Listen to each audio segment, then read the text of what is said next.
मेरा नाम नबीला है। मेरी हाइट 5 फुट 2 इंच है। मेरी एज 27 साल है और मैं बहुत ही क्यूट और खूबसूरत हूँ।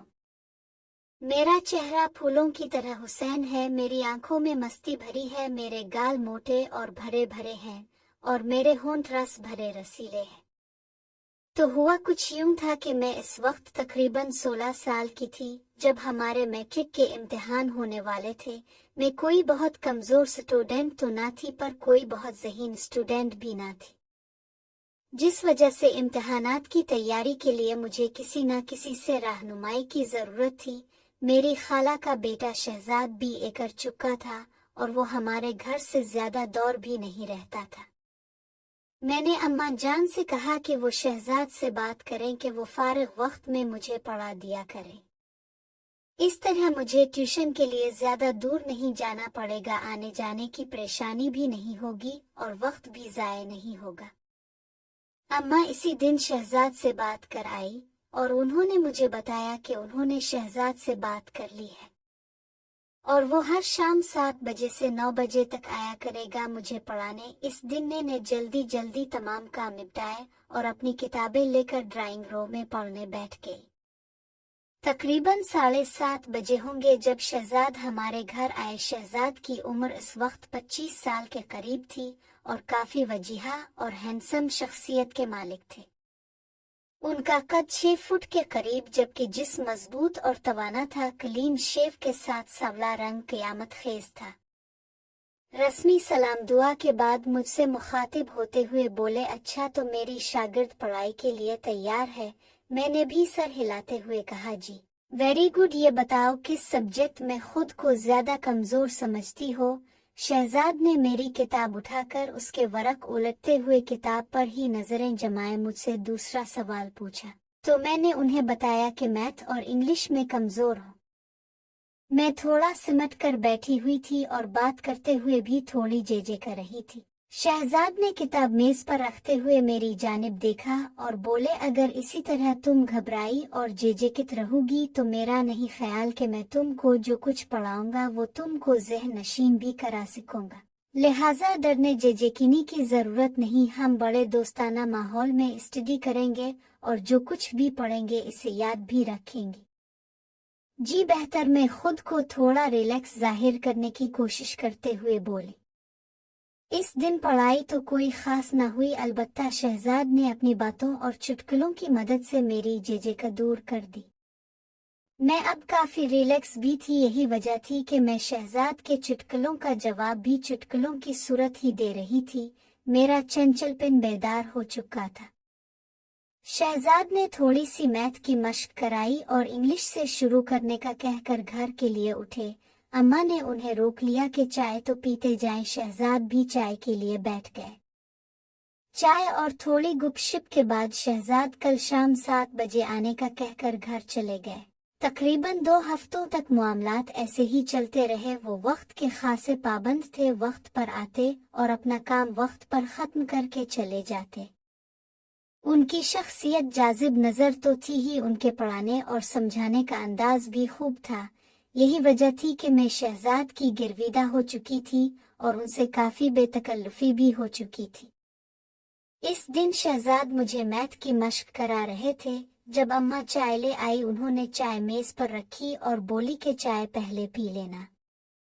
ये कहकर वो वापस किचन में चली गई। मशक खत्म हुई तो मैंने चाय की प्याली उठाकर शहजाद को देना चाही तो पता नहीं क्या हुआ कि मेरा हाथ कांप गया और सारी की सारी चाय शहजाद के ऊपर गिर गई, जिससे उनकी पतलून और शर्ट भीग गई। मेरे तो ओसान खता हो गए। दौड़ती हुई गई और तौली नतीजा होते हैं और इस हादसे की गलती की मैं ही जिम्मेदार हूँ। शहजाद भी शायद माहौल को खुशगवार बनाना चाहते थे, इसलिए बोला, बबली मैं तुम्हें इजाजत देता हूँ कि तुम ऐसे हादसात रोज किया करो। वो हंस रहे थे और उनकी ये मानवी हंसी मेरी समझ से बाहर थी। मैं भी उन्हें हंसते देखकर मुस्करा दी। शहजाद ने कहा, चलो वापस वहीं से शुरू करते हैं जहां पर हादसा हुआ था। ये कहते हुए उन्होंने मुझे अपनी बाहों के घेरे से आजाद कर दिया। میں نے واپس اپنی کرسی پر بیٹھ کر کتاب کھولنا چاہا تو شہزاد نے کہا آج کا کام ختم کل دیکھیں گے، میں چلتا ہوں کیونکہ اس حالت میں تمہیں کچھ نہیں پڑھا پاؤں گا۔ شہزاد اپنی کس حالت کے بارے میں کہہ رہے تھے مجھے کچھ پتہ نہ چلا۔ میں تو اس دن جب میں بیڈ پر تھی تو یہ واقعہ بار بار میرے دماغ میں گھوم رہا تھا، اور یہ سب اس وقت تو میرے لیے بے معنی تھے، لیکن اب ان واقعات کو سوچنا اچھا لگ رہا تھا، اور مجھے پتہ ہی نہ چلا کہ کب نیند نے آ لیا اور میں نیند کی گہری وادی میں غوطے کھانے لگی۔ اس رات میں نے بارہا خواب میں شہزاد کو دیکھا، کبھی ہم کسی ندی کے کنارے بیٹھے باتیں کر رہے ہوتے، کبھی کسی پارک کے کونے میں کسی بینچ پر بیٹھے کچھ راز و نیاز کی باتیں کر رہے ہوتے، کبھی پہاڑوں، جنگلوں اور صحراؤں میں تو کبھی ٹھاٹھے مارتے سمندر کی لہروں سے کھیل رہے ہوتے۔ غرض اس رات میں نے اور شہزاد نے مل کر دنیا جہان کی سیر کی۔ میں اس دن بہت گہری نیند سوئی، صبح اٹھی تو میرے خواب کا ہر منظر میرے ذہن میں نقش تھا، میں بستر سے اٹھنا ہی نہیں چاہ رہی تھی، میں ان خوابوں کی دنیا سے نکلنا ہی نہیں چاہ رہی تھی۔ مجھے علم نہیں کہ ایسا کیوں تھا، پر جو بھی تھا بہت پرلطف تھا۔ دوسری شام جب شہزاد ہمارے گھر پہنچے تو میں اسی وقت نہا کر نکلی تھی، میرے بال گیلے تھے اور ان سے ابھی تک پانی ٹپک رہا تھا۔ شہزاد کی بار بار اٹھتی ہوئی نظر کو میں بخوبی نوٹس کر سکتی تھی۔ میں تو شہزاد کو خوابوں میں بسا چکی تھی، لیکن یہاں لگتا تھا کہ شہزاد کے من میں بھی کوئی بات چل رہی ہے۔ دوران سٹڈی مجھے آج میری دل میں عجیب خیالات آ رہے تھے۔ میں نہیں جانتی تھی کہ پیار کیا ہے، لیکن اتنا ضرور تھا کہ شہزاد کے خیالات مجھے مدہوش کر رہے تھے۔ زندگی میں مجھے ایسی فیلنگز پہلے کبھی نہیں ہوئی تھی۔ یوں ہی جب شہزاد مجھے میتھ کے ایک سوال کی مشق کرا رہے تھے تو میں ان کے ساتھ بہت قریب ہو گئی تھی۔ میں نے ایسا کوئی ارادتنا نہیں کیا تھا، بلکہ ایسا ہونا اتفاقنا تھا۔ آخر 9 بجے اور شہزاد گھر جانے کے لیے اٹھے تو میں بھی کتابیں سمیٹ کر اٹھی تو انہوں نے قریب سے گزرتے ہوئے بڑی آہستگی سے کہا، ببلی تم آج بہت خوبصورت لگ رہی تھی۔ میں نے چونک کر ان کی طرف دیکھا تو اس دوران وہ مجھ سے دور ہٹ چکے تھے۔ ان کے الفاظ ساری رات میرے کانوں میں بجتے رہے۔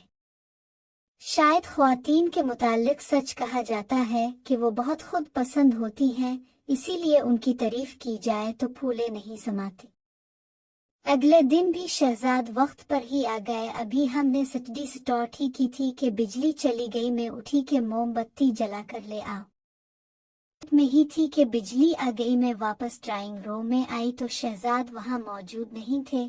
مجھے پریشانی ہوئی کہ ایسا کیا کہ وہ بتائے بغیر ہی چلے گئے۔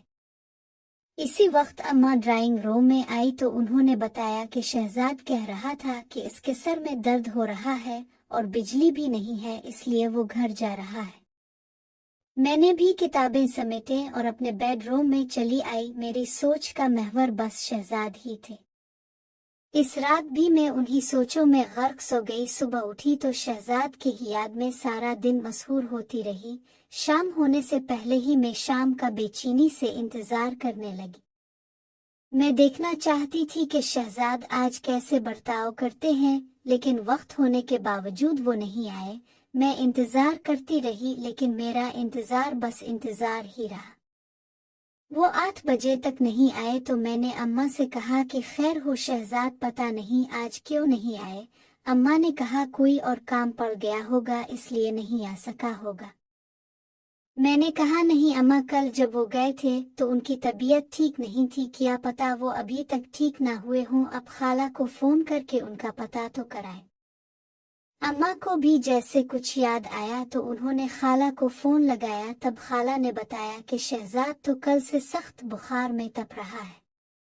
مجھے علم ہوا تو سخت بے چینی ہوئی، دل چاہا کہ ابھی جاؤں اور اس کا بخار خود پہ لے لوں، لیکن میں اس وقت کیا کر سکتی تھی۔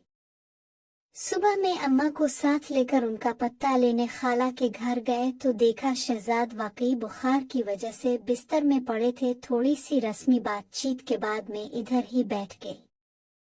خالہ اور اماں بھی ساتھ بیٹھی اپنی باتوں میں مصروف ہو گئی۔ شہزاد نے ایک بارگی ہماری طرف دیکھا، پھر انہوں نے اپنی آنکھیں موند لی۔ हम खाला और अम्मा की मौजूदगी में कोई बात नहीं कर सकते थे, इसलिए हम खामोश बैठे थे जबकि खाला और अम्मा बातें कर रहे थे।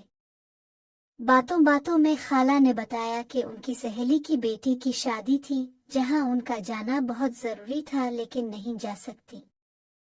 अम्मा पूछ रही थी क्यों नहीं जा सकती हो, तो खाला बोली जिसके साथ जाना था वो तो बिस्तर पर पड़ा है और आपके भाई साहब खालू भी ऑफिस से छुट्टी नहीं ले सके कि उनके साथ चली जाती। अम्मा चूंकि खाला की सहेली को जानती थी और उन्हें